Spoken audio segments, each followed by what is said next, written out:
All right, what up, people? It's your boy Chig from Guna Eagle Eye, coming to you again with a brand new video. And this is a bit of an unusual feeling. We've actually lost, and we lost the game against Southampton 3-2.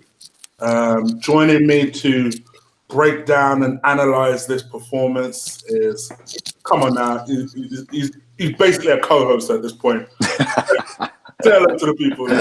I would say good afternoon, but there's nothing good about it, is there? Yeah, So yeah, afternoon. Afternoon.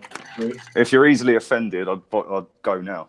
To be honest with you, and I'm not. And by the way, that's not on the manager, but because I will not cope this manager off. I've seen enough of him to know he's fucking class. Yeah, but if you're easily offended and you're a fanboy of certain players, 2 or 3 in particular, I'm going to dig out in this. Yeah, then just go, because you're just going to end up fucking like a snowflake crying. Well, there you go. Let's break this down. See, I have a slightly different view in Emre, as we're hearing Lee's birds sing. What the fuck is that? So I'm having a cigarette, mate. Essentially, we lost this game 3-2. I did say this game would not be easy, and so it proved. Let's take it right from the beginning. The lineup, right? What do you think about the lineup that we chose for this game? Well, I didn't realise Xhaka was at centre back until I put the TV on. Yeah, neither did I. And I was banging on about it being nice and balanced, and yeah, and then starting lineup, and I was like, hold up, why is Xhaka in the back? Yeah, it was weird, man. I didn't expect that from seeing the starting 11, but I was shocked to see Iwobi and Mkhitaryan, because we've said on here they've been poor for the last 6 or 7 games. Mm-hmm. And Mickey's been poor since he got here. We'll come on to him in a bit. I thought he actually played all right today. Mm-hmm. But because he's not in flavour with the Arsenal fans, so he scored 2 goals, but he's shit.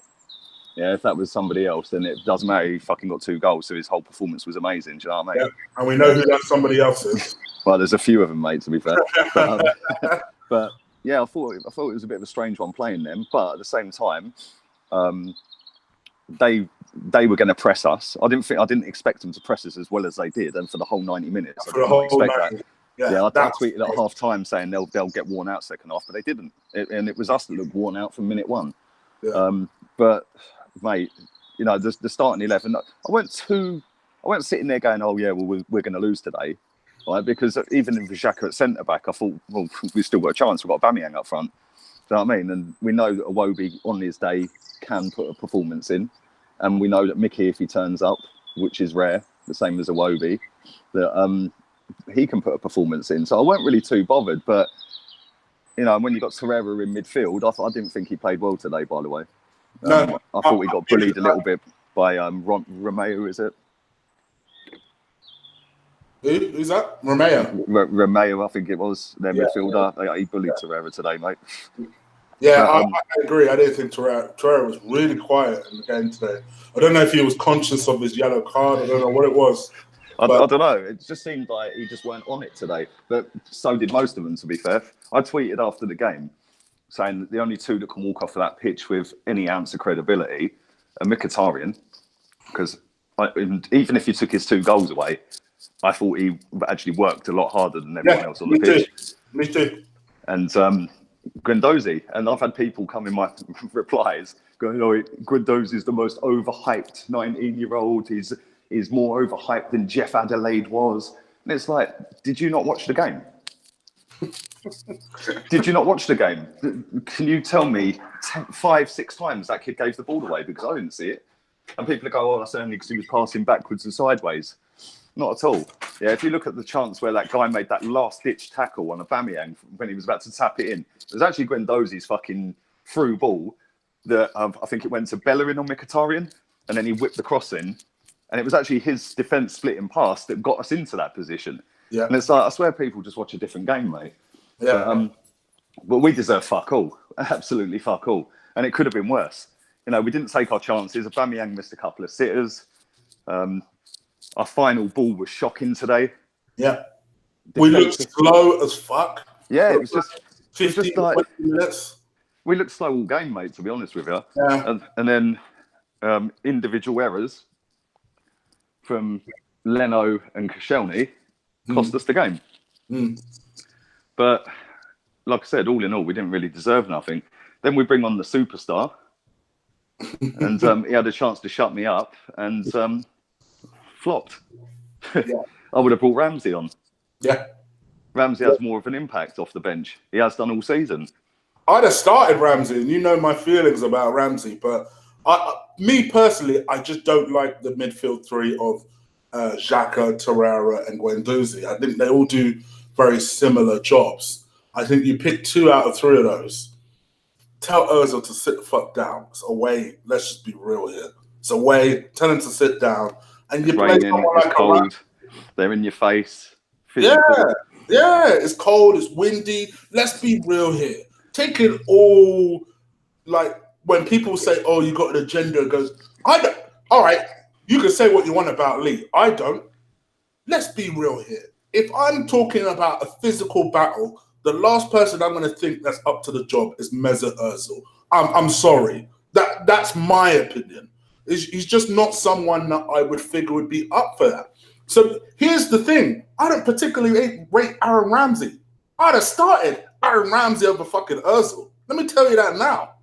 I'd have started him every time because at least he would have put in some sort of effort and he's some sort of threat. But when Ozil doesn't fancy it, if things are not perfect, it's not a nice, crisp, sunny day, he more often than not goes missing. Hence, especially away. Hence leaves lane for him. So, see, the thing is, people say, "Oh, you've got an agenda." I've had that all day, mate. All day, I've had people going, "Oh, you've got an agenda." As soon as you dig that guy out, right? Which is justified as well, by the way, right? Because let's be honest, he's done fuck all for over 2 years now, right? Literally over 2 years. Last season, the season before, we finished 6th and 5th, right? Where was he? Away last season, mate. Every away game I went to last season, he was shit. Apart from Everton, where we won 5-2. That was the only decent away game he had last season, right? But when you've got Koscielny at centre-back, right, and I've had people going, "Oh, how can you hate on Koscielny? He's just back from fitness." He shouldn't fucking be here. He should not be at this football club, right? It's no coincidence that we put him in at centre-back today. Fair enough, it weren't just his fault, right? But it's no coincidence we put him at centre-back and we looked like we were playing last season again. True. And we can see stupid, sloppy, fucked up goals. And I must admit, and we talked about this very briefly offline, I didn't really shit on him for the first goal because I thought to myself, you know what? I thought to myself, to be fair, the man is a bit rusty. Where for me it got worse, it just got progressively worse, was the positioning. Suddenly our defense, which isn't the best, I grant you, but it looked like it was genuinely panicking today. Like it couldn't pick up anyone. And we're talking about a Southampton team that ain't quick. They're not. They've won one fucking game all season, mate. Yeah. And the thing is with him, right? I am going to shit on him for the first goal because he didn't have a fucking Scooby-Doo where Danny Ings was. We're not talking about a prime Batistuta here, mate. Yeah, we're talking about Danny fucking Ings, who ain't good enough for Liverpool, so he's loaned to Southampton, right? And he just coasted in and fucking nodded it in. Great goal. Yeah, you can't take that away. That was a fucking great cross, right? But Koscielny's positioning was all over the place for that, right? You can't blame the keeper for that goal. That was just a fucking bullet header, mate, yeah? Right? But Koscielny had no idea where Danny Ings was, right? The second goal, look at his positioning again, right? The third goal, right? Yes, I'm blaming Leno on that goal. But again, Koscielny should be commanding that 6-yard box. Right, and between the pair of them, that should never have fucking happened. They should have got that ball out, right? Yeah. But ultimately, it was Leno's mistake for that goal, right? Because he jumped too early. He read the flight of the ball wrong. He jumped too early. But Koscielny should be commanding that, going, "Mine, Bosh, heading it out." Yeah, or at least making it difficult for Charlie Austin to sneak round the back.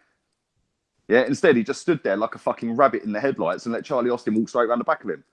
I will say this: there was a point in the first half where Leno and Koscielny kind of like clashed. They almost like banged against each other. I thought, oh shit, it's going to be one of them type of games, isn't it? How many times, right? I had this feeling. Go on. No, I just had this feeling that when they did that, I just thought it's going to be a long day today, isn't it? going to be a long day. And every time the ball went to Koscielny, I was panicking because how many times did he take a heavy touch? How many times did he look like he wasn't a professional footballer? Yeah. How many times did it just sort of like he was, mate? At one point, he fucking put his foot straight through some geezer's face. His foot was that high, and he was lucky that weren't called as a free kick. Do you know, I know he won the ball, but fucking come on, mate. And I'm sorry, right? People say to me, "Oh yeah, but he's been a loyal servant." So would I on 75 grand a week. I wouldn't fucking moan if I was a shit footballer paying for Arsenal on 75 grand a week. He's bang average and he ain't good enough, which is why we finished 6th, why we finished 5th, right? Which is why this all stems back to when we lost to Birmingham City in the cup final, mate. Yeah, his fuck up with Szczesny cost us that cup final, and Obafemi Martins was doing fucking treble fucking somersaults, yeah, in the stoppage time to fucking win the game, right? That was his fuck up with Szczesny, right? How many times since then has he fucking made massive, massive mistakes in big games? Atletico last season. All he's got to do is hoof it into Rose Ed. He tries looping it back over his head. Griezmann 1-0. Yeah, and that ultimately knocked us out because their 1-0 win over there killed us off. Yeah, if he puts that in Rose Ed, we're 1-0 up going away to Atletico. It could have been a different game. Yeah. Instead, we had to go and try and score because they'd got an away goal. Yeah, totally different game if it's 1-0. They've not got an away goal. We can defend the lead. Yeah, and try and hit them on the counter. Instead, we're fucked.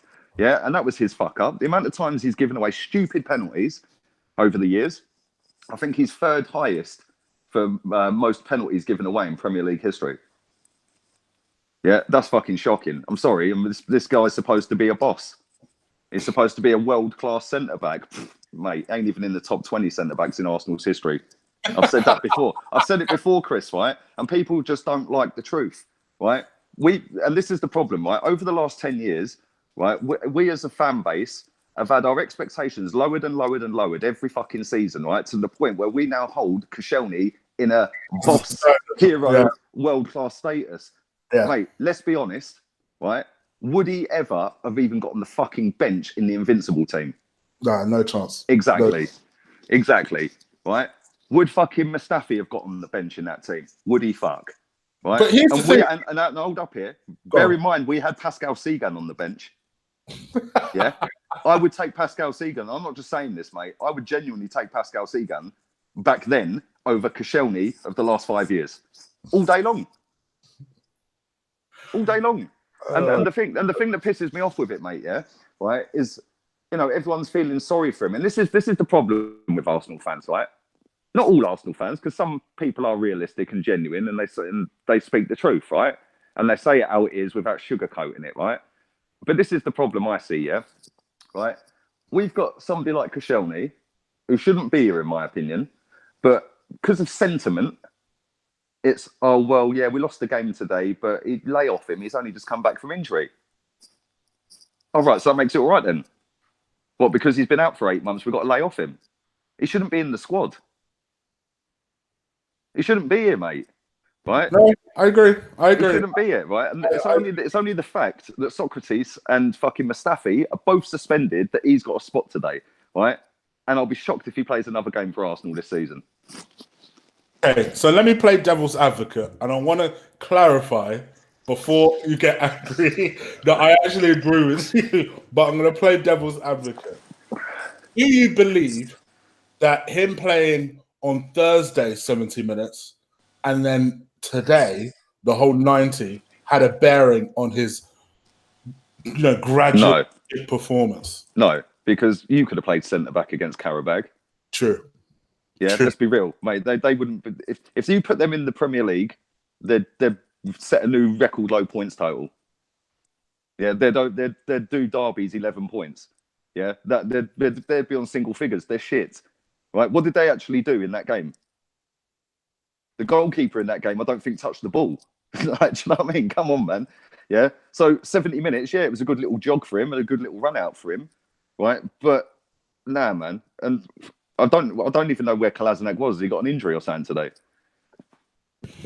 Yeah, because if he hasn't got an injury, then I would have played. If you're going to play a 5 at the back or a 3 at the back, whatever you want to call it, right? Then I would have put Monreal in at centre. But that's where I blame Emre a little bit, because to me the starting lineup ain't right. It's not right. it was right up until we realized, hold on, Xhaka's playing in the back. Yeah. And I was like, what the fuck is going on? See, the thing is, at the same time, though, Chris, right, we've got Rob Holding out the whole season. Yeah, that's a massive loss, right? And I personally think that's the biggest loss out of the defensive line, because he was the ball carrying one that was trusted to go over halfway with Kolasinac overlapping him. Yeah. So if you go back to Spurs, when we played them the other week, Rob Holding's on the edge of the Spurs box umpteen times, feeding it down the wing to Kolasinac, and then the other two are just sat in, yeah, with Torreira in case there's a counter attack. Right, so he was the one that was going over halfway because he's the best technically on the ball out of Mustafi, Socrates, and him. Yeah, right. We then put Socrates in that position, left centre back against Huddersfield, and he just looked clumsy when he was going over halfway, right? And then he was stopping, turning around, passing it back. Whereas Holding gave you something extra, right? So we got Holding out injured for the whole season. We know that, yeah, right. You've then got your other two centre backs of that back three, both suspended today. Right. Then you've got injuries. Monreal's just come back. Kolasinac wasn't there today. Bellerin's now fucking injured.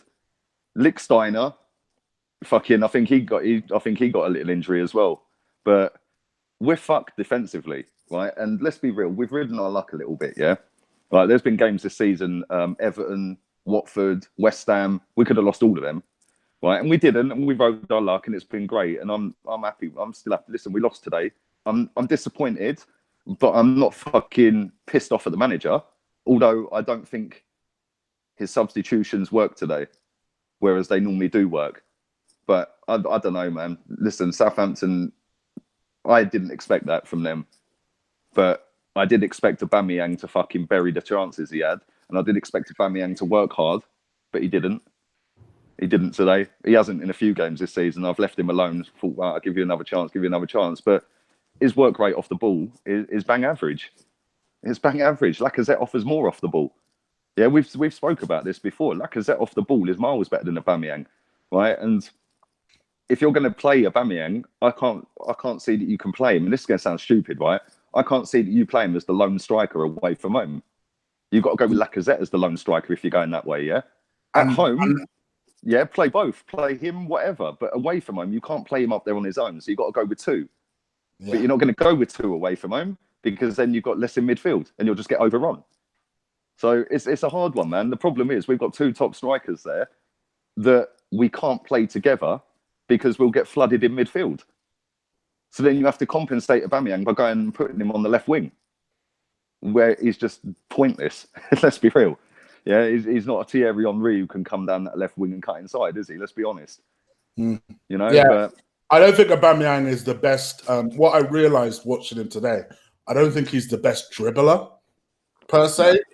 He's someone that likes to run off the ball, don't get it twisted, but dribbling ball at his feet is not something he does. No, it's a bit clumsy, man. Yeah, he does.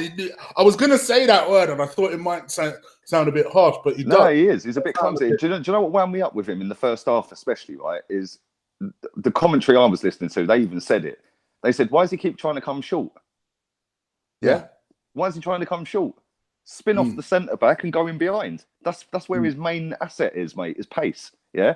So why is he trying to come short and hold it up? He ain't Lacazette that's going to fucking muscle somebody off the ball. Yeah? Aubameyang never wins a header as well. Watch how many times the ball goes up to him. He'll never win a header. I've said it all season, man. I'm like, is he going to win a header? So, listen, I'm not going to shit on him. He's our top scorer, and I fucking love him to bits. But I thought today, when we needed him, he didn't do it. And there's been a few games this season where he's had easy tap-ins and he's missed them. Yeah, Chelsea at the Bridge, he missed. Huddersfield last week, he missed a sitter. I think, what was the other game we played? And you know what? Can't remember. There was another one he played and he missed the sitter. And always Guno said that, and I must admit, I've had this same criticism on Twitter today as well. I criticise Aubameyang because I said Aubameyang always has these obligatory misses where I think to myself, oh, bro, you should be burying that, right? Yeah. And there was this chance that he had where he managed to do all the hard work and get in front of the defender. All he needed to do was just steer that shit past the goalkeeper, right? Yeah. Is that the one he toe poked? Yeah, the toe poke. Yeah. And all he's got to do is open his right foot up and just curl it in the bottom corner. Yeah, bro. So that's exactly. So all my tweet was, well, there's Aubameyang's obligatory miss of the game, right?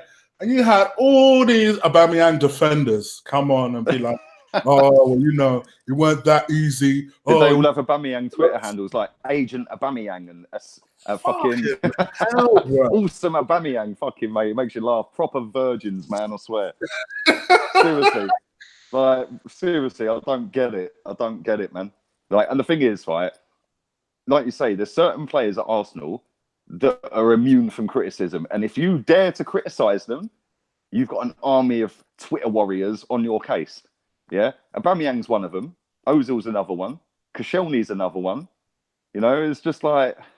But I tell you, if you say something about Iwobi, that's that's what I was coming to, bro. Yeah, everyone else would join in, mate. Somebody. I put a tweet out about Ozil saying it's in 30 years of watching football, I've never seen a more protected footballer by their fan base. Right? Literally, they will make up any shit to protect their guy. And then I put, fact is, he will leave this football club before Unai Emery. Right? There's somebody quote tweeted that, and I read it at half time saying he's better than Mkhitaryan, he's fucking shit. So I replied back to him, I was like, Mickey's got the goal, bruv. What are you watching? Yeah. And then he got the second goal, and it's like the shit people come out with to protect their guy. I ain't got no. Look, listen, you know I love Aubameyang. Yeah, I've just sat here for 5 minutes slagging him off. Yeah. That's what I'm saying, bro. Oh, this is what I'm saying. So people will say to me shit like, oh, well, you just got rose-tinted glasses on. You never criticize Iwobi. Last week, I gave Iwobi a 3. Yeah, you did. And people were like, bro, Iwobi weren't that bad last week. And now, to me, he was terrible last week. Terrible. Yeah. In this game, don't get it twisted. This game, I don't think he played great. I don't think he played well. But people seem to forget that he did something that if Ozil had done, and then you criticize Ozil, people be like, what do you mean? Did you not see the pre-assist that Ozil gave? Now, don't get twisted. I'm not going to start insulting your intelligence by calling what Iwobi did a pre-assist. But he did well to at least lay the ball on for Monreal in order for Monreal to cross the ball. But what did I say to you on the last video we done? I said to you about Kolasinac, didn't I? Yeah, and I said if Kolasinac could pick out passes properly when he's in that position, we'd score more goals. Monreal played there today. The first time he gets in that position, we score a goal because Monreal's got the fucking know-how, and the composure, and he can cross a fucking good ball in, And it was a great finish for Mkhitaryan. That was a fucking great header, man. It was because that could have just gone anywhere. That could have just scuffed off his head and gone out for a throw-in. Yeah, so it was a great header, and he kept his eye on that all the way. But I thought it was poor from their goalkeeper, though. He's got to be saving that, man. Although it did just bounce just in front of him. But yeah, that's the difference between Monreal and Kolasinac. Monreal's got the composure there. Kolasinac would have whipped that across the 6-yard box instead of cutting it back. Cut it back, and it wouldn't have been a goal. But you're right. If it weren't for Iwobi's hard graft down that left side, we wouldn't have been in that position to cross the ball. Yeah, but everyone goes, oh, Iwobi's shit. Iwobi shit. Like you said, I had 2-3 people telling me Iwobi was the worst player on the pitch. And I'm like, what game was he fucked, mate? Yeah. And this is the thing, mate. People have got an agenda, against people with an agenda. And do you realise how stupid that sounds? Right? Yeah, I know. Do you realise how stupid that sounds? Yeah. At the end of the day, right, I've got no agenda against anyone, right? I don't particularly like Mesut Ozil on a football pitch. Off the pitch, the guy's sweet as a nut. Yeah, and I see the video where he surprised that little boy the other day and the kid's face lit. He was just like, what the fuck? Sweet. Mad, wasn't it? That kid's face, he was just like, shit. Right? Yeah. Off the pitch, the guy's fucking brilliant, mate, yeah? But at the end of the day, I don't give a fuck what he's really doing off the pitch. It's what he's doing on the pitch that matters, right? And on the pitch, he's been shit for years, right? But no, it's Mesut Ozil. You can't call him out. I see a video on YouTube yesterday, yeah? I'll send you the video after this, yeah? And it was comparing Angel Di Maria to Mesut Ozil. Total career stats. You'll be fucking shocked, mate. You'll be fucking shocked is all I'm saying. Yeah, I'll send you the video. I won't ruin it, but I'll send you the video. They've played nearly there or thereabouts the same amount of games, and pretty much every single stat was there or thereabouts equal. Yeah, and then at the end of the video, it says, "So who do you think's better?" Every single comment, Ozil. It's like, this is what I'm saying, right? And this guy, that's it. And you're absolutely right. You are absolutely right. Ozil is just a marketing tool. Exactly. That's what he is. He's a marketing genius. Probably figured he weren't going to start at the weekend, and this is me being cynical, to be fair. Probably figured he weren't going to start at the weekend. So you do some sort of PR charity, surprise a kid, make that kid feel great, so that when it comes on top, he comes out looking like roses. Exactly. He's a genius, mate. Because all I saw today was, oh, well, you know, take Iwobi off and Ozil come on and watch what he does. So I thought, all right, cool. Ozil's coming on. He has 25 minutes. Let me see what my man does. Nothing. Fuck all, bruv. Couple of step overs. And he got bundled off the ball one time. Yeah. I didn't see shit. What? Don't get it twisted, people. I'm not fucking deluded. I'm not sat here saying that Iwobi's world class. Again, let me remind people, I gave him a 3 out of 10 last week. I think the last 4 or 5 games he's been shit. Don't get it. Maybe more than that, 6, 7 games. Yeah, but here's the thing that I can't understand is you have people literally sat there on edge, waiting for Iwobi to give that ball away. Yeah, so they could come on and, like, Kenny Ken, right? All Kenny Ken did was, and I hope Kenny Ken didn't take it as a criticism to him. I was criticizing the people replying to him, right? Kenny Ken said that he felt that Iwobi should have tracked the ball for the second goal to prevent it. I actually completely agree with him. I thought Iwobi should have tracked that ball better. My issue is that the people replying to him were then saying, "Oh, Iwobi's the crappiest person on the pitch, that he always does this." So where was that criticism when the third goal went in for Ozil? I didn't see that. Because apparently everything's Iwobi's fault. So Ozil came on. Your glorious Ozil came on. I'm going to say something here, right? The amount of people recently that have said to me, yeah, but we were drawing a game and no, we were winning the game until Ozil went off. No, that was it. Somebody said to me the other day, when we played at Stamford Bridge, I was talking about it the other day, and somebody went, yeah, but when Ozil got subbed in that game, we were drawing the game. We ended up losing it. All right, okay. Well, before he came on today, we were drawing the game. He come on, we lost. We lost. Does it work both ways? Does it work out the same thing? Of course it don't. Of course it don't, because it don't fucking suit, does it? But what pisses me off, Chris, right, is, do you know what, right? I'm going to say something here. The quicker Mesut Ozil leaves this football club, the fucking better, and the quicker we move forward, mate, right? Because everything has to be about him, right? Because he's the main guy on the main money and all this bollocks, right? If he's not in the team, everyone wants to know why he's not in the team, right? I want to know why. You're on 350 grand a week. Why the fuck ain't you playing? Yeah? All this back spasm bullshit, really? Exactly. Yeah? Well, he didn't look like he had a fucking back issue against Qarabag because he didn't fucking do nothing. He was walking after the game. Yeah? The quickest that geezer moved against Qarabag was when he got substituted and jogged off the pitch. But everyone goes, yeah, but he got the assist. Go back and watch that goal for Lacazette. Go back and watch it. It was a misplaced pass that deflected to Lacazette, who dropped his shoulder, went round one and banged it across goal. And this is the thing. It isn't just against Iwobi. Even Mkhitaryan. And listen, I'm no fan of fucking Mkhitaryan. It's been shocking, mate, since we signed him. I saw people shitting all over Mkhitaryan saying, no, he hasn't done shit. And I'm like, did this motherfucker score? What are you talking about right now? Exactly. Mate, he was our best player today. What are you talking about? Mkhitaryan was our best player today. And even if you take his goals away, he was still our best player. Oh. And yeah, but Chris, this is the thing, right? It's just like, you know, the day Ozil leaves this football club, you watch how many Twitter followers we lose as an Arsenal FC Twitter account. The day he left Real Madrid, I think they lost about 5 million. Yeah? And the problem you've got is a lot of Arsenal fans are only Arsenal fans because Mesut Ozil plays for Arsenal, right? As soon as he fucks off to wherever he goes next, they'll go there. Yeah? Good riddance. Ta-ta. Bye. And he is the only player at the club, and people can go, well, that's because he's the biggest name. He's a World Cup winner. Yeah, the same World Cup Mustafi won, yeah? The same World Cup Per Mertesacker won. But everyone forgets that, innit? Yeah. As soon as you start criticising Ozil, but he's a World Cup winner. All right. But you can sit there and criticise Mustafi, who also is a World Cup winner. Does this work both ways? And that's the thing, because and let me tell you, it's happening in the chat room right now. You're having people going, "Oh, he's deluded."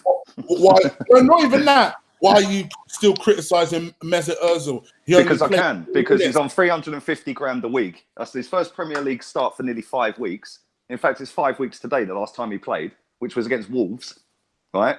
And he was fucking shit in that game as well, by the way, right? In that 5 weeks, how much money has he taken out of this football club? That's what I'm saying. Yeah. And for 20 minutes. Over £1 million. Over £1 million. And all we keep hearing is back spasms. Back spasms. Yeah. Well, hang on. Where the fuck were these back spasms last year and the year before and the year before and the year before and the year before? Right? And if it is the case that he has got back spasms, how the fuck are we giving him 350 grand a week? And also, and this is the thing, the reason why, you know, Majib and Archie, why we're talking about Mesut Ozil is the time that he came on, it was 2-2. The one moment of brilliance that I'm expecting is for our supposed best player at the club to help us produce something that gets us over that line. Yes, the whole team played badly. Yes, there's no one particular player necessarily that should get criticized. But if it's okay to shit on Iwobi, who was at least trying and making an effort and at least made a contribution to the first goal, why can't I look at our supposed magician, our talisman, that's on the most money, to make a difference when we need him to, Mesut Ozil? And let's have it right here, Chris, right? Let's have it right. We didn't buy this guy from Real Madrid to be the difference against the 19th place in the league team. We brought him to be the difference against the bigger and better teams in the league, and especially the away games against them teams, right? So people can come up with pie charts, statistics, fucking, oh yeah, well, he was good here. He scored a hat-trick against Ludogorets, blah, blah, blah. I don't care. What is he doing for this football club right now? And Simo A has just put it beautifully. This is the illustration of every single one of these Ozil nut huggers, right? Oh, well, Ozil has talent and Iwobi doesn't, so it's okay if Ozil doesn't turn up on this occasion. Suck out. Suck out. I want to hear that shit. That's true. It's true. It's true what he said there, right? And that's what you get told. I put a tweet up saying the same people telling me to stop slagging off Ozil were slagging off Iwobi all last season. Yeah, and then somebody replied, "Oh, how are you comparing Iwobi to Ozil?" And that is exactly the mentality of people, mate. Yeah, it's not comparing Iwobi to Ozil. We all know Ozil's a talented player. We just want to see it a lot more often, which we don't and we won't. The guy's 30 years old. He's banging Miss Turkey. He lives in a fat house in Hampstead Heath, right? And he's taking home 350 grand a week living in the best city in the world. Why the fuck does that geezer give a toss? Seriously, why? He don't love this club. Let's be real. Let's just fucking have it right. That guy does not love Arsenal Football Club. Tony Adams loves Arsenal Football Club. Thierry Henry loves Arsenal Football Club. Ian Wright loves Arsenal Football Club. Yeah? Mesut Ozil don't. Mesut Ozil's living a comfortable lifestyle right now. And that will continue and he'll just float through the next couple of years. And then maybe continue his clothing brand or something. But like I said, watch when he leaves, if he leaves this club, right? Let's say he goes to another club. Let's say he goes to Galatasaray or Besiktas, whoever, Inter Milan, whoever, right? You watch how many Twitter followers Arsenal lose. Fact. Fact. You watch how many Arsenal fans then tweet out, or so-called Arsenal fans with Ozil Avies, and Ozil ats. Watch how many of them switch their player profile picture to Ozil in the next team's shirt and change their fucking thing again. Because they're not Arsenal fans, mate. They're Ozil fans. And when you put a player higher in regard than the fucking club and the badge and the team, you're in big trouble, right? And that's why I clash with people, because no one's bigger than this football club. Yeah, you're absolutely right. And again, it's happening in the chat room, right? Where when we focus on a particular subject, do you notice that the only time people ask us to move on is when we're talking about Mesut Ozil? Cool, let's carry on talking about it then. Do you know what I mean? That's what it makes me winds me up. What do you mean move on? I'll tell you what. When I was criticizing Ramsey 2 weeks ago, I didn't see anyone telling me to move on. When they say criticize Iwobi, fucking everyone joins in. That's what I'm saying. When I was criticizing Iwobi last week, I didn't see anyone to tell me to move on. What the fuck am I going to move on because we're talking about Mesut Ozil? We're talking about a guy who's cost this club by the end of his contract, from the day we bought him to the end of his contract, he is going to have cost Arsenal Football Club £153 million in fee from Madrid and wages. £153 million.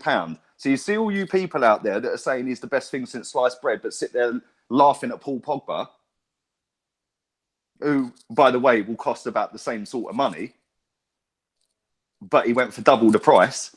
I would take fucking 11 Paul Pogbas over 11 Mesut Ozils all day long. All day long. Oh, fuck it up. I don't get it. But listen, let's move on, because, you know, at the end of the day, without the viewing people watching, you ain't got a show. So, listen, yeah, it's true, right? But the last thing I will say on it, I don't necessarily blame Ozil.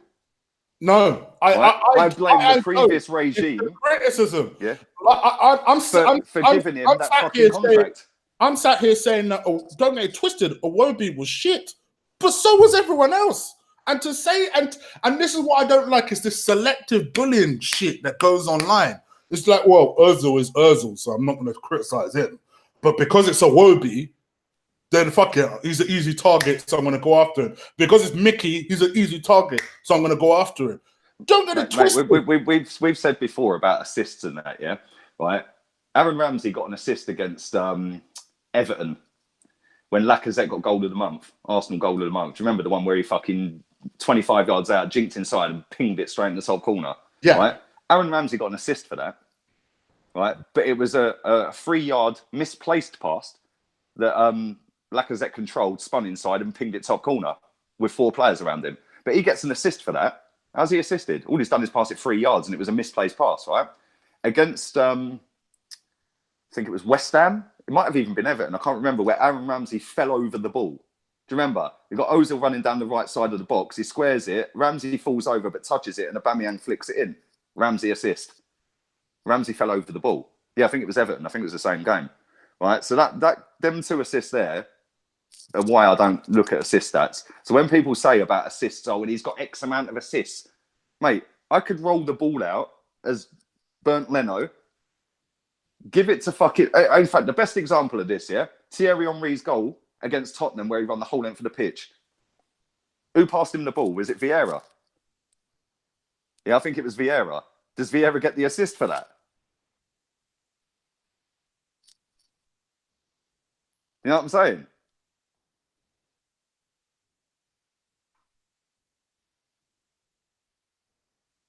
Take yourself off mute, man. Sorry, I said technically, yeah, and I was just talking for like... Yeah, but that's what I'm saying. Does Henry run the whole length of a fucking football pitch, but Vieira gets the assist? It's like, come on, man. These assist stats are up there with fucking projected goals and fucking them sort of stats, mate. Load of bollocks. Watch the game. Watch what a player does. That game, Everton game, where Aaron Ramsey got them 2 assists, right? He was fucking shit that day. He was fucking garbage, Ramsey, that day. But everyone gave him a pass because he got 2 assists. And it was like, come on, man. One of them, he fell over the ball. It just fucking winds me up. Like, but I suppose that's modern football now, isn't it? Do you know what I mean? It's all about stats and fucking shit and pie charts, and like, rather than watching the game. Here's the thing, though. In spite of everything I'm just saying, we'll regroup for Tottenham, won't we? Say that again, mate. You broke up. Sorry. In spite of everything I'm saying, we'll regroup for Tottenham, won't we? Yeah, of course we will. Because as disappointing as today was, and it was disappointing just because... Bro, we're going to slap Tottenham up like we slapped them up the other day. And they rested, I think they rested Vertonghen and Alderweireld yesterday. Oh, did they? Yeah, I think so, yeah. Oh, yeah, I think they rested both of them. Well, that's all right. No, that's good. That's good. Because then they've got no excuse. They've got their best centre-back pairing out, and we still slap them. The one thing I would say is, so did we, if you really think about it.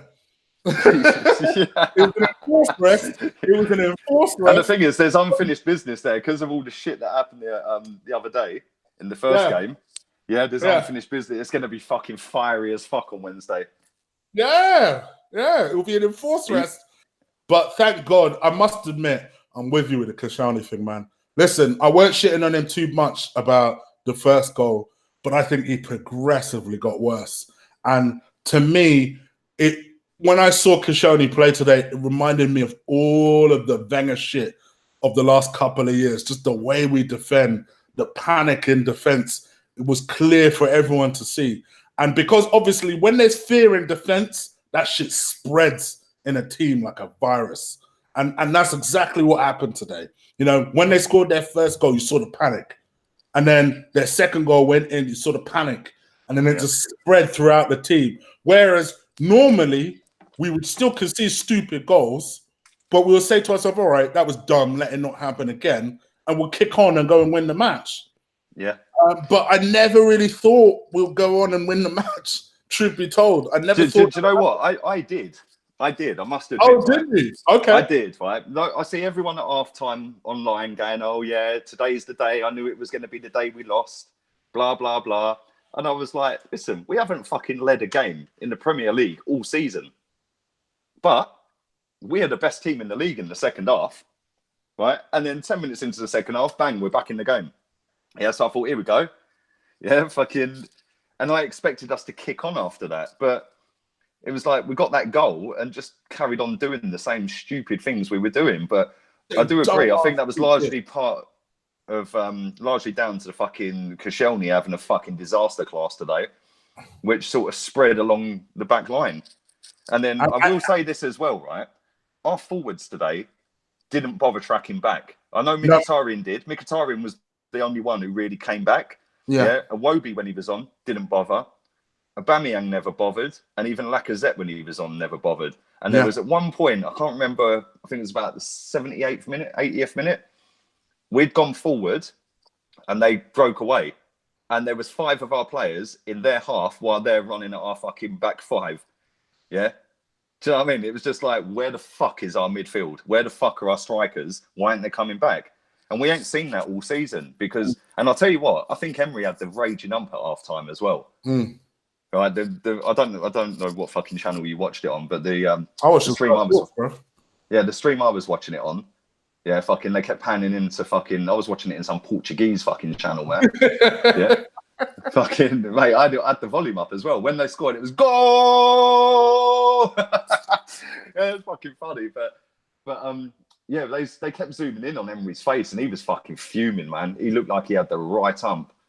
But what can you do, mate? Listen, at the end of the day, Rome weren't built in a day, and he's coming in and inherited a mess. And he's had to go with a mess at centre back today. And they deserved the 3 points. They really did. Southampton. They fought, bruv. They absolutely fought. And people were laughing when I said in my preview, Shane Long. We always have this habit of making Shane Long, Charlie Austin look like world beaters. We also added another one to the fucking list, Danny motherfucking Ings. I forgot that guy existed until I saw he played for him. I never knew he played for him, mate. Yeah, I forgot completely existed. Charlie Austin 5-in-5 against Arsenal. Yeah. And this is the problem. And as Ola, who detests Shane Long, as he puts it, we made him make an impact again when he came on, and that really pisses me off. And I will say that, this is what, very quickly, right? This is what I'll say. Yeah, everyone's saying, "Oh, lay off Koscielny's back. He's been out for 8 months. Lay off Ozil's back. He only played 70, 80 minutes the other day. Shane Long ain't played all fucking season. Yeah, he ain't played all season. That's his first start or first appearance, I think, this season." Do you know what I mean? It's like, fucking come on, man. If he can come on the pitch and run around like a fucking prime Messi, right, fucking ripping us up in his goal, I actually genuinely, I had the right hump when that goal went in, and then I see the flag was up. Yeah.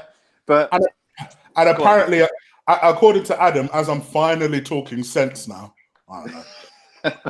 apparently. Let me continue this by going on to the German Almuna, they're starting to call him. Leno, what did you think about his performance today? First goal, bullet header. That weren't his fault. There was nothing he could have done to save that. Yeah. Unless he was stood that side of the goal and it just went straight at him. There was no way in a million years any keeper saving that, let's be honest, right? The second goal, I was like, what? That's actually gone in. What the fuck? Yeah. And it happened in slow motion. It was slow motion. It was like... Yeah. He hasn't reacted.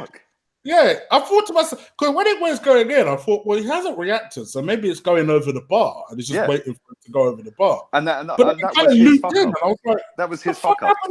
He thought that was going wide or over the bar, so he just left it, right? And he's ended up looking like a dickhead because it went in. But the third goal, all day long, the second and third goal were his fault. But at the same time, I will say, Koscielny, for all 3 goals, should have been better positioned. Yeah. Yeah. But the third goal, the decisive goal of that game, he's got to take full responsibility or 90% responsibility. But Koscielny should have carried on tracking Charlie Austin's run. He didn't, and he froze and stopped. Or he's got to just come and take the fucking ball and the keeper out. Yeah. I do feel like... he did neither. I do feel like Koscielny, and I don't want to even harp on about this again, but he almost looked like he was playing with a handbrake on. Almost like he didn't want to run completely at full speed in case he pulls up again. Well, I said this to you before we came on live, yeah? Right? If the managers asked him, are you up for it? Are you ready? Do you think you can play? And he said yes, yeah? He should be fucking handing his wages to charity this week, right? Because he's a fucking liar, right? It's true. It's true. He's nowhere near fucking ready, mate. Nowhere near ready. Like I said right at the beginning, he shouldn't even be here. Yeah, and again, it's only out of sentiment and Emery not wanting to fucking rock the boat because the guy was injured. That's the only reason he's still here. If he was not injured, he would not be at this football club. I'm adamant of that. Yeah, he would have been gone. Yeah, but because he was injured when Emery came in, if you remember, right, when Emery came in, he said he wanted to build a squad around Aaron Ramsey, yeah? Do you remember that? Yeah, I remember. Right? I remember. Now, it's no coincidence that 5, 6, 7 months later, Aaron Ramsey's contract's been retracted and now he don't play. Yeah. Right? There's a reason for that. Because he didn't want to come in and rock the boat with the fucking longest serving fucking player. Right? He genuinely thought Ramsey was going to fucking sign the contract instead of fucking him and his agent taking the piss. Right? And he probably thought Ramsey could have been a lot better than he is, but he's actually realised Ramsey ain't all that. Yeah? I was going to say that, yeah. And he's probably thought, you know what? For the amount of money this geezer's trying to demand out the club, we could flog him. Yeah, it'd be a cut price, but we'll save ourselves whatever he's on and we'll get better. Yeah. Because we'll go and buy a better player that will command less money. Yeah. Yeah, and this is the same with Koscielny. He's come in, again, another long-serving player of the club, and thought, well, he's the captain now. Like, we'll give him the captaincy. Like I said, it was out of sentiment. And sentiment has held this football club back for a decade, mate. But at the same time, Emery couldn't have come in and just kicked him straight out of the club, because that would have got half the fan base straight on his case. So let me ask you something, right? Because much like me, just going back to Leno, you weren't like a massive advocate necessarily of throwing Leno in from the very beginning when we signed him. You like me were pick and check. Now we're playing Tottenham on Tuesday in a different competition. Wednesday. Do you play Czech or do you play Leno? I'd play Leno. You play Leno, okay? Yeah, I'll play Leno. Because it's a different competition. Yeah, I'll play Leno all day long. Okay. Right, and the reason I play Leno is he's the best keeper at the club. And we're up against that lot. We're at home, and it's a cup competition. We know Emery's going to take that serious because he wants to win something. Right? He's already said that. And we've seen that from his squad against Karabag the other night with Lacazette up front. Right? And we were already gone through. So I feel I would start him. All day long I'd start him. Because at the end of the day, Czech was in goal for the first few games of the season, and he made some massive errors. Right? Well, just because Leno's made a few today, don't mean he gets dropped straight away.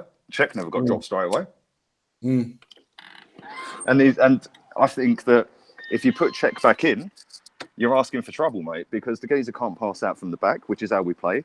We'll have Socrates and Mustafi back, and there'll be panic stations again. But it's not necessarily dropping him. It's a different competition. So you would have that as an excuse. Dropping him. If he's fit and he's available, you play him. Okay. Unless you're through and it's against Qarabag and you're at home and it's a dead rubber. Yeah, if he's fit, play him. And especially against that lot, we need our best players to put in the best performances against Tottenham, right? And what I'm essentially asking you is, Leno still our best goalkeeper? All day long. Okay. I know he fucked up against Tottenham the other week, where he flapped that one in the net when he went to try. I don't know what he was doing with that, right? And he cocked up for the third goal today, and misread the second goal because he thought it was going over. Right, so there's 3 errors he's made in the last 3 weeks. I will say this for him. Sorry to interrupt. I will say this for him today. There was one amazing bullet header save that he did make today. That was a brilliant fucking point blank save that he made, and I think it ended up being offside in the end. But he went to fucking do that. It was a big boy save, so I will say that. And this is the thing. I've seen people saying, "Oh, if that was checking goal, he would have saved that. He would have caught that third that ball into the." And it's like, come on, mate. All these people that are called in, "Oh, check would have saved that." The same people that are saying check fucking is shit and Leno should start 3 months ago. Do you know what I mean? Or 5 months ago. Yeah.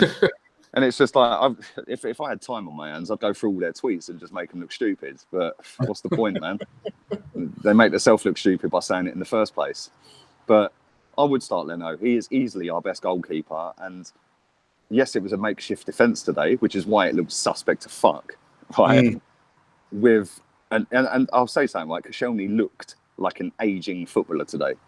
Yeah, he looked like he looked like he was coming back as a testimonial appearance or something. Do you know what I mean? Yeah. It's just like, let's just give the old duffer another run out and let him have his little fucking round of applause. There's that sort of thing. Do you know what I mean? Yeah, it is. Mate, let's be real, right? I said it earlier. I don't think he'll play again this season, especially in the league. He might get the odd cup game if he's lucky, but there's no way in a million years he's playing another league game unless we've got suspensions or injuries. I think he will purely. I think he'll see out this season because it's the end of his. It looks like it's the end of his time at Arsenal in terms of contract wise. I think they'll give him a final game at the Emirates and then see him into the sunset. I could see that happening. I could definitely. We've got a massive overhaul to do at this club, right? And we all knew that in the summer, right? And here's the funny thing: even as I've tried to defend Iwobi, I would say he's part of that overhaul. I agree. I think he's part of that overhaul. I think the time's come where, all right, we've made our first round of people that weren't good enough. Your Theo Walcotts, your Giroux, your people like that. Now it's time to get rid of the rest. Yeah. In my opinion, your Mustafis, your Ramseys, your Koscielnys, your Iwobis, your Mickeys. I'd get rid of Mickey too. So would I. Get rid of all these motherfuckers, and then you bring in a new wave of shit. And even I'm saying that. What I don't like it for me is when shit isn't fair. And that's why I've been defending Iwobi the way I have. But don't get it twisted. If it came to the point at the end of the season and he's still playing this shit, I'd get rid of him. Let's be honest, Chris, right? I'd get rid of him. Let's be honest, yeah? Man United are in turmoil right now, right? Martial's got an option to extend his contract, or Man United have got an option to extend him for another year. They've already done that with De Gea the other day, yeah? Right? They could quite easily go, right, there's a few clubs sniffing around Martial, we'll extend his contract. So then if they want him, it's another fucking 30 mil, right? Or 20 mil, whatever, right? All day long, I'll be going in for Martial because he's 100 times better than Iwobi. Right? Yeah. And if a player becomes available, or you put the right offer in to make that player available, because everyone's got a price, right? And it's better than what you've got, you upgrade. But that ain't all going to be done in the summer window that's just gone. And we've got to be realistic. We've had a fantastic run. I think that 22 games unbeaten equaled George Graham's 22 games unbeaten. I'll say it. Yeah, that's mad. Yeah, that is mad. That is mad. And I think that goes all the way back to 91 season. And also, just to answer Josh Daguna's question, he said, Chig, would you put Ozil in that list? Yep, I would. Because to me, the focus needs to go away from Ozil. Every game, it doesn't need to be about, has Ozil still got a back problem, or is he going to find another reason to not make it? For me, and that's the thing, it gets rid of all the fucking speculation. Is he not wanted at the club? Does the manager rate him? Is he injured? Yeah. Just get rid of him, man. As Kenny has famously over and over said, Arsenal is the fucking star. Not exactly. Fucking Ozil. Not Mesut Ozil. And Ben, no, I wouldn't put Aubameyang in that list. I have frustrations with Aubameyang. Let's not get crazy, though. I wouldn't sell Aubameyang. Let's not get mad. The thing with Aubameyang as well, right, is he's our top goal scorer.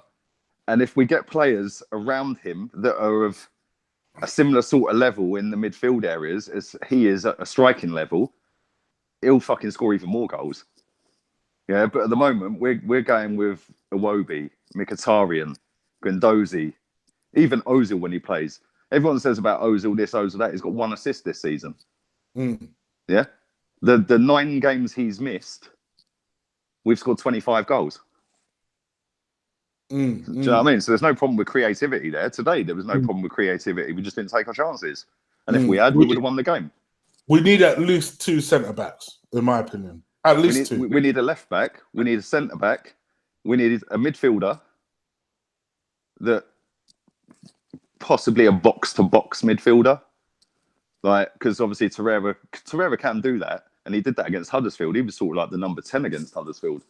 Right? Yeah, but Xhaka is sort of the deep lying one, but you need another Aaron Ramsey type player that can get up and down. You do need a Ramsey that's better than Aaron Ramsey. Yeah, so you need a number 8, sure. Yeah, but I trust Emery and Sven and Raul to go out and do the business because let's be honest, right? I said this to my mate the other day. Why would Raul leave Barcelona? He was there 15 years and it was their most successful period, right? Why would he leave there to come to Arsenal to not be able to do his job? Yeah. I don't get it. Why would the best scout in world football leave? I can see why he left Borussia Dortmund. We're a bigger football club. But why would he leave that club and come to Arsenal with the top guy from Barcelona if we weren't going to be doing things completely differently and actually going out and doing business? I don't get why they'd come here. But that's where your boy Stan has to step up. Yeah, but I think he has stepped up. Let's be honest, right? We've done 50 on Lacazette. We've done 60 on Aubameyang. Right, and then we've done 350 grand a week on Ozil, all within the space of 12 months. 100%, but this is not. But that was all with, as you would say, the previous manager. He has to support the new manager. He has to. He absolutely has to support the new manager. The problem we've got though is we've got so many players at this football club that are on top dollar, right? You know, we've got one that's on 350. I think Kolasinac's on about 190, 200 because we never had to pay a fee for him. That's another one I'd get rid of, by the way. Yeah, I'd get rid of Kolasinac. I know he's not good enough. And the thing is, if we do get rid of him, we'll make money on that because we got him for nothing. Yeah, he's not good enough. We've paid him 200 grand a week for 2 years, right? Or a year, whatever it is. All these people we're talking about getting rid of are all high wages. Fucking Mkhitaryan's on 190. Exactly. Mesut Ozil's on 350. Yeah, Kolasinac 200. Fucking Iwobi's got to be on about 60. No, I think Iwobi's on 90 now because he signed a new one before the season started. There you go. Oh, yeah, he did, yeah. So he must, he's on a new deal, isn't he? So this is the thing. And all these players are on top dollar. If you actually add up their weekly wages, Koscielny's on 70, 80, whatever he's on. Mustafi's probably on close to a one-er, right? If you add up all them players, that's probably about £1 million a week you could save yourself there. Yeah. Get rid of 5 or 6 players, save £1 million and go and buy 3 proper players or 4 proper players and pay them all 200 grand a week. Yeah. Ramsey's on 90,000. Yeah. This is a lot of money we're talking about. So if we can get rid of them, I think you cleared it. But that means that we've got to go hard when it comes to the transfer window. The thing is, what I think we'll see, right, is like, obviously we didn't know who this young Guendouzi lad was, yeah? We didn't have a Scooby-Doo who this kid was, right? But he is a typical Unai Emery player. Yeah. If you go back to Sevilla days, when he was at Sevilla, go and have a look at their team. Yeah, was there a superstar in their team? There wasn't their attacking midfielder was Ever Banega. Yeah. And I watched the skills compilation. I know it all looks fantastic when you're watching a compilation of it. Yeah. Brilliant. Yeah, mate, he's fucking. I've watched Spanish football and I've always thought he's decent. I've never thought he'd do it in the Premier League though. Right? Yeah. Because although he is a little bit more physical than like Eriksen and Ozil and players like that, but I don't think he'd cut it in the Premier League. But he is a fucking top draw player, and he was maybe their biggest player. Yeah, do you know what I mean? But if you look at his squad that he had at Sevilla, yeah, they were just all hard-working, little bulldogs in the fucking on the pitch that would all fucking run and work for each other and never shirk to fucking tackle, right? And they'd always be up for the fight. Yeah, they weren't the greatest team in the world, but mate, Sevilla to win 3 Europa Leagues in a row. One of them against Liverpool, by the way. Yeah, when Sturridge scored some mad fucking goal in that final. That was a brilliant outside of the boot goal, yeah? But they come back and won it, right? So for him to get players into this team, I don't think we're going to see him go out and sign superstar household names. I think he's going to, with Sven and with Raul, go and maybe buy one like that, but then 2 or 3 that we've not really heard of, like Torreira. Who had heard of him last year? I was going to say then, so be it. I'm up for that. Yeah, unless you watch Italian football, you wouldn't have a fucking clue who Torreira was like until he signed for us. Yeah. Yeah, and look how fucking good he is. So if we can unearth another one like that for like 20 odd million pounds and it's another fucking decent midfielder, then yeah, all day long. And I trust him to go and do the money. Like if it's required to go and do the big money, I think the club will do it. I think we've already seen that. And maybe have a look at the youngsters, or no? Like we're looking at this Medley guy. That seems to be done with experience. Well, after we played Karabag the other day, my whole Twitter feed was full of people saying Saka should start against fucking Southampton over Mkhitaryan and Iwobi.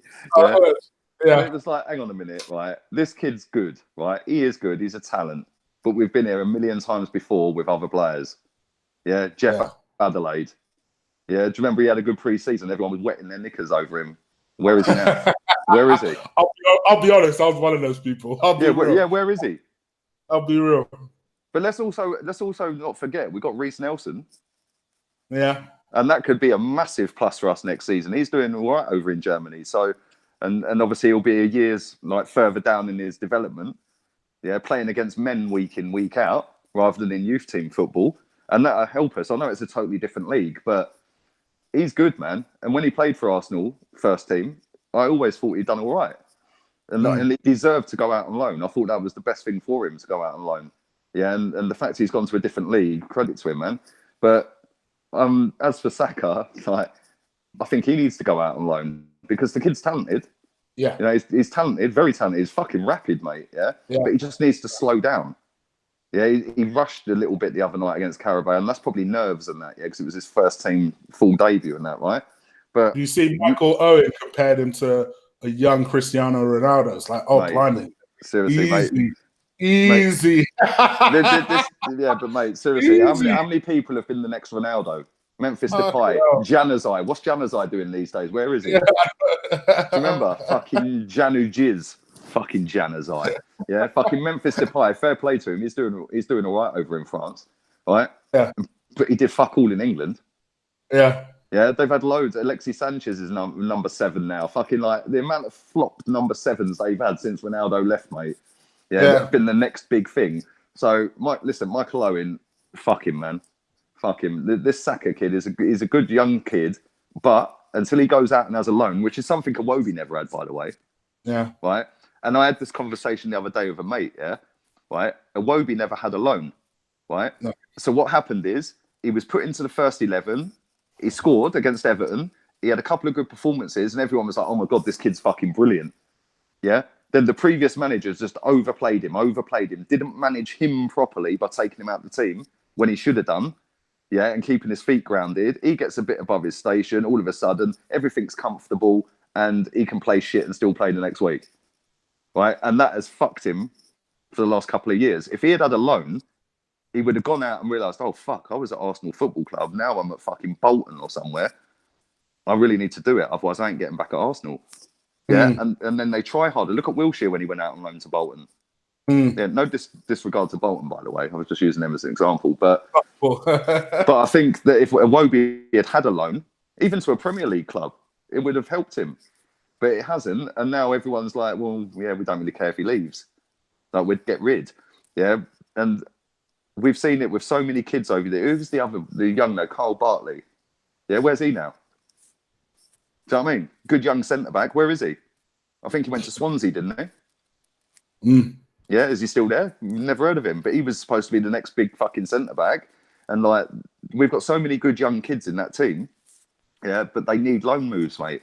or they need to be managed properly. And when we're 3-0 up in a game, bring them on for 20 minutes. Yeah, give them a little run out, and then the next week, go. Do you know what? You're starting. Yeah. And then I'll give you an example, right? If Alex Ferguson was the manager of Arsenal when Iwobi broke into that team, there's no way he would have played as many games as he played. No. Well, so funny enough, Ben Ahmed asked a very similar question to what you're now touching on. Do you think Emre has already overplayed Alex Iwobi? I suppose overplayed him in the sense of total minutes. Yeah, total minutes. I think so. Yeah, but at the same time, we ain't really got another option. Yeah, we need some sort of width. Fucking hell. Because if you don't go with Iwobi or Mkhitaryan, then you've got to put Aubameyang there, and we've seen Aubameyang play left wing so many times, and it don't really work. So we need an Alexis Sanchez. No, but we need that type of player, a left-sided player.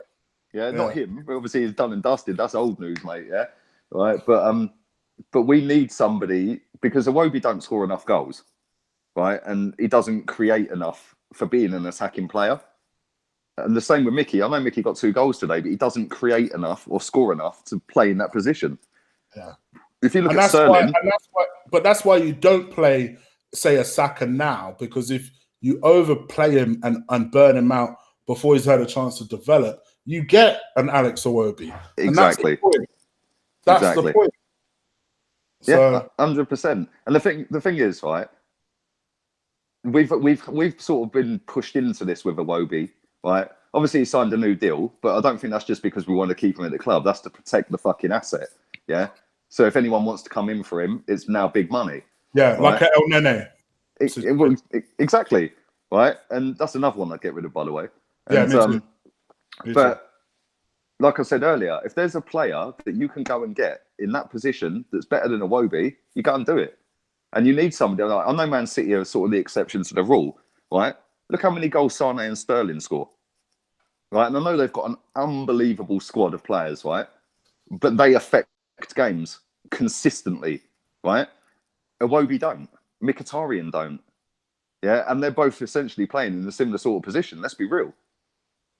Yeah, they're both attacking wide players, and they don't. I know we're nowhere near Man City's level, but you know, even Deulofeu. Did you see that cunt's goal yesterday? Right? And I don't really rate him. I'd have him over Iwobi or Mickey. Yeah, he affects games.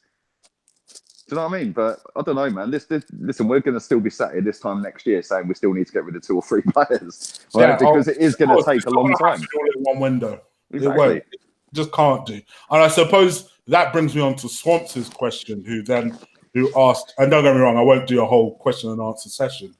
They're just all very relevant to the conversation we're having, and that is, do you believe that we should also get rid of Granit Xhaka as part of our cuts that we're making?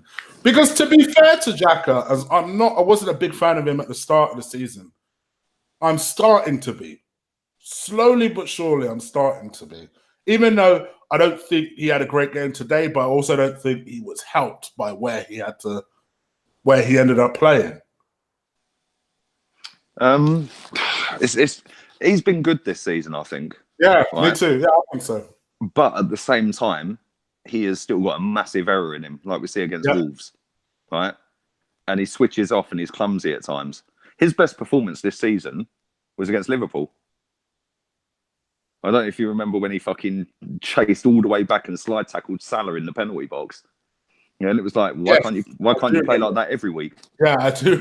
Yeah. Then the following week we go and play Wolves, and he's just, I'll just let the ball run past me then. Yeah. Right. You know, and if you want to challenge for a title, Xhaka's not the midfielder. Yeah. Right. But whilst it's a work in progress, he is the midfielder. Because until something better comes along, and Torreira being in that midfield has made him better. Because he's now got somebody who'll do all the running for him because he ain't got the legs. Right? Do you know what he is? He's Giroud of the midfield. Yeah. Giroud would do as any forward line, he would do. But if you want titles, you want a Lacazette, you want an Aubameyang, and when we got those two, Giroud was sold. We don't have better than Xhaka at the moment. So you know what? We have to make do. So for what we have, like you're saying, we have to make do and we have to play him. But when we get better, then of course there ain't no room for him. Exactly. There ain't no room for him. So at the moment, I think he's doing fine. Xhaka will always only do fine until we get better. And I think we will get better eventually. And then we'll have the opportunity to sell him. See, this is the thing, like until Emery goes and identifies players better than the players we've got, we've just got to suck it up, right? Yeah. And you can't do it all in one window unless you're PSG, right? Yeah. Or Man City. Man City went and brought Mahrez. They didn't fucking need Mahrez. Bro, that was a player that we should have signed. They went and bought 4 fucking wing backs just for the fuck of it. Yeah, I swear they bought. Yeah. Do you know what I mean? They went ramping. They decided, fuck it, we need it, so we're buying it. But then on the flip side of that, if you look at Liverpool, their left and right back have come through their academy. Do you know what I mean? So, and they're, in my opinion, they're just as good. Yeah, that Robertson and that Alexander-Arnold are fucking decent, mate. And it's no coincidence that they've got the best defence in the league now. They went and bought a proper goalkeeper and they bought a proper centre-back. Yeah, and I don't think the goalkeeper's had a massive, massive impact on him. He's had an impact, definitely. But Van Dijk is the biggest impact on their back line, right? The problem is if he gets injured, Van Dijk, then they are fucked because then they're fucking sticking like Lovren in or fucking Matip and all that. They're just nowhere near that level, right? And that is where we have the issue. We've got Socrates, who I think is head and shoulders our best fucking centre-back. Me too. But we need a younger version of Socrates next to him. Yeah. Yeah, and if we have 2 like that, you watch how quickly we stop shipping goals. Especially with Torreira running around in front of him fucking cleaning up. But you can't do it all in one hit. And sometimes Liverpool sucked it up, mate. They went, 75 mil, we'll have Van Dijk. We'll have a Van Dijk, Yeah, what, 68 mil for fucking Alisson? We need it, we're having it. Yeah. And now look at them, they're top of the league. I don't think they'll win it, but the fact that they went out and they trusted their manager and when there's 140 million for them 2 players, I know they sold Coutinho for that, right? So it's probably balanced the books, right? But they still gave him the money and trusted him to go and spend that money. And for me, not Alisson, I would have had Leno over Alisson because I don't think Alisson's hype, mate. I don't think he's all that. Right? He's a good goalkeeper, but I'd rather have Leno if I'm honest. Right? Okay. But Van Dijk and Mahrez should be Arsenal players. Because if we had the bollocks to go and fucking do the big money on both of them, we'd be up there. Especially with this manager. For me, I agree. I think Leno is probably slightly... I've seen slightly more from Leno than I have from Alisson. Having said that, I still think the jury's out on Leno for me. I do agree. Listen, Alisson's not really been worked, mate, because Liverpool ain't been shipping goals, right? Yeah. Everyone's knocked one out over his save the other night. It was fucking straight at him, right? But because of the context of the game and how it went, and that was last minute, and they went through because he saved it. Yeah, it was. It's the best save in the world ever of all history of saves. Yeah. It was straight fucking at him, mate. Straight at him, right? It was straight at him. Right, Leno's save today was better than his save the other night. Right. Do you know what I mean? And listen, Leno's still got a lot to prove, mate, and he's still got a lot of mistakes in him. We've seen that today, and we see it against Tottenham. Sorry, right? But again, Liverpool's defence is better than our defence, especially today. That defence we put out there today is up there with the banter era, mate. Do you know what I mean? When you're fucking going with Scalacci and all that lot of centre back, that was banter era fucking defenders today, mate. But it can't be changed overnight. And unfortunately, our best 2 centre-backs were both suspended. So we just have to fucking get on with it, don't we? And fucking go and pull it right on Wednesday. And I ended up missing Mustafi. So there you go. We learned something about myself. Yeah, but how Xhaka's got better with Torreira, Mustafi's got better with Socrates. True. It's all about partnerships. It's true. Exactly. Right? It's all about partnerships. All right. I mean, that's pretty much it from us. Before we wrap up, Lee, let me ask you, genuinely, given today, do you see us winning on Wednesday? Yeah. Give me a scoreline. Ooh.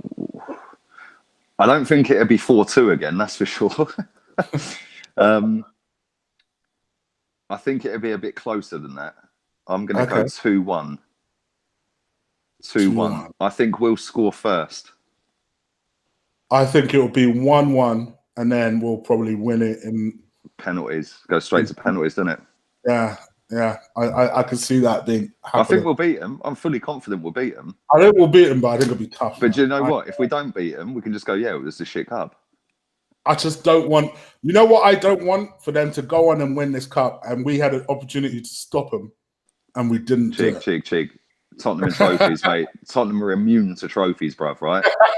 Yeah, they'll get to the semi-final and they'll flop like they have done the last 8 times in the semi-final, mate. Yeah, right.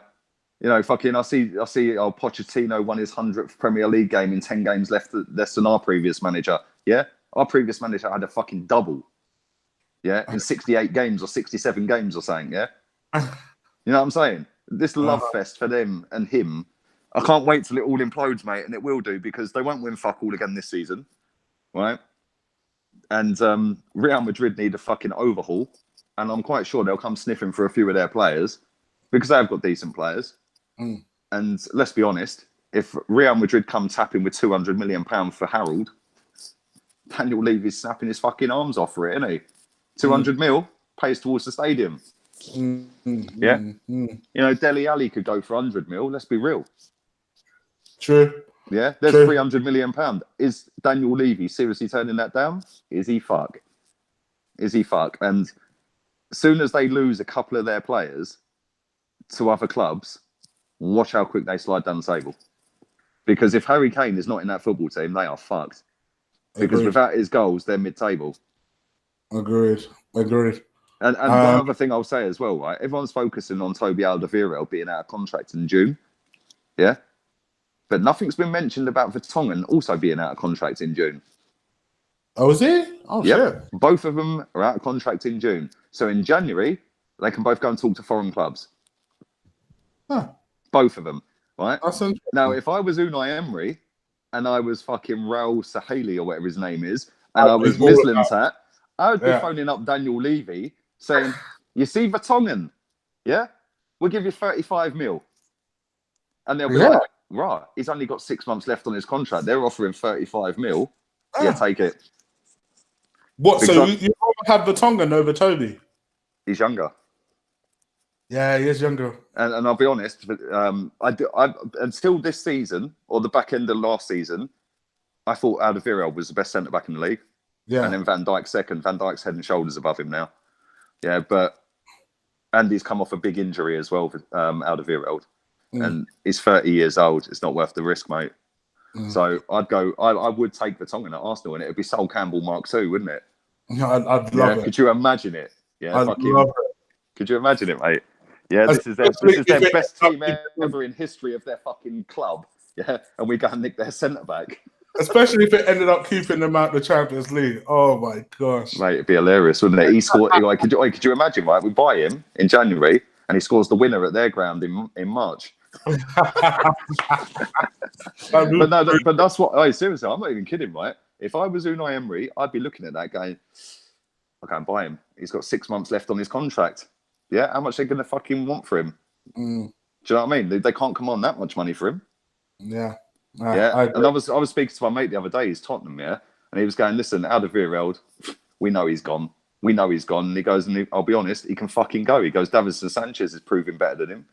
True. Right? Which is true, isn't it? And he goes, and Vertonghen's the best centre-back out of all of them. And that's when I said to him, I was like, ain't he out of contract in June? He goes, yeah, we got no dramas with him. He reckons he'll sign a new deal. I was like, mate, 6 months left. And he ain't signed. Yeah? Mate, if Man United come sniffing, or Arsenal, even Chelsea are looking to get rid of Cahill. They might need a centre-back. Do you know what I mean? And let's be honest, regardless of whether they're above us both in the league, he'd leave. Boy. He'd leave with bigger clubs. There you go. There you have it. We're gonna bounce up out of here, but Lee, let the people know where they can find you, bro. Lee Gunner 82 on Insta and Twitter. DM me on Insta. Tell me you follow from this show. I'll follow you back. Don't DM me on Twitter because I won't read it. Well, and you can follow my YouTube, Lee Gunner. I keep forgetting it, man. I know. Always forgot. But thank you for coming on, brother. I appreciate it. Nah, that's cool, man. It's cool, I had nothing better to do, to be honest with you. So, other than bitch, you were only going to bitch about Arsenal anyway. To me, a voice note for fuck it. Might as well do a show. Mate, I was still up at 3:30 talking to you this morning. Do you know that? I know. We're literally going back and forth on WhatsApp until 3:30 morning. It's like, I need to get the fuck. And do you know what the funny thing was, right? I never got a ticket for today, yeah? Right? And then somebody texted me yesterday and said, "Oh, I can get you a ticket." And I was like, "Shit, bit late now. I've made other plans." And then I wake up this morning, right? And I get somebody else text me saying, "I've got a spare. Do you want it?" And I was like, I read the message 2 hours after they text me, so they'd already left. So I could have actually gone. And in a way, I'm kind of glad I never went now. Because I still wouldn't be fucking home. And I'd be soaking wet and freezing cold off a loss. But it is what it is. Listen, we've only lost 3 games all season, man. And it's not bad. The last time we lost was 4 months ago. So yeah, it's not bad. I'll take that. Let's go on another 22 now, starting with that lot on Wednesday. And you just had a couple of people in the chat room saying, right, they've just subscribed to your channel. So nice one. Appreciate that. All good. And thank you for almost the 200 people that stayed watching us consistently. Right. Whilst Liverpool Man United's on. What's the score in the game? Liverpool United on. I know, it's not bad. What's the score? Somebody tell me the score before we go. It was 1-1. I don't know if it still is. I did say to my boy, support United. Trust me, United will get a draw. So we'll see. Hold on, let me check it. We kind of need them to lose. Oh, Liverpool 2-1 up. Fuck. Yeah, we kind of need United to lose, really, don't we? Because we lost today. We can't have them. We can't have them above us, mate. Yeah, but nice one, man. Yeah, no problem. So just to give everybody a little heads up. So if you see me in about an hour and a half, that's because I'm coming on with Ola to do the player ratings. I'd have grabbed Lee on with me as well, but my man's got FIFA business to take care of. Yeah, so we'll do the player ratings a bit later on. Hopefully there's someone else I have in mind for that as well, but we'll see if they're able, because I know they went hard with the drinking yesterday, so I don't know if they'll be able to feature, but I'll let you know once they confirm. And also on Monday, I'm hoping to do a show with Time to Go. Go on, Claude.